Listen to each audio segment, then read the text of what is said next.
السلام علیکم ورحمۃ اللہ وبرکاتہ۔ ناظرین کرام، تعلیمی سال کا آغاز ہے اور دارالعلوم وقف سے تعلیم کے متعلق ایک اہم اعلان نکلا ہے۔ وہ اعلان کیا ہے، آپ سماعت فرمائے۔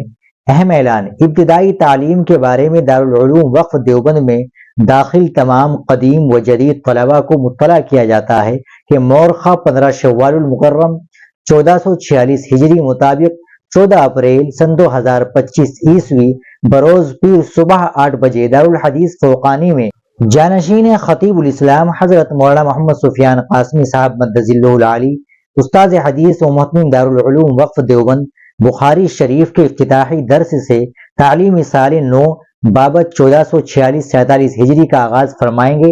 اس موقع پر تمام طلباء دارالعلوم وقف دیوبند کی حاضری بہر صورت لازمی ہے۔ بعد ازاں دیگر درجات میں اسباق کا آغاز ہو جائے گا انشاءاللہ۔ طلباء اپنی جماعتوں میں موجود رہ کر اسباق میں حاضری کو یقینی بنائے۔ سید احمد خضر شاہ مسعودی، صدر المدرسین و ناظم تعلیمات دارالعلوم وقف دیوبند، 13 شوال المکرم 1446 ہجری مطابق 12 اپریل سن 2025۔ ناظرین کرام، یہ تھا دارالعلوم وقف کا اعلان۔ یہ اعلان پڑھنے والے طلباء کے لیے بہت اہم ہے۔ آپ اس اعلان کو زیادہ سے زیادہ شیئر کریں، لائک کریں اور چینل کو بھی سبسکرائب کر لیں۔ ملتے ہیں انشاءاللہ اگلی ویڈیو کے ساتھ۔ السلام علیکم ورحمۃ اللہ وبرکاتہ۔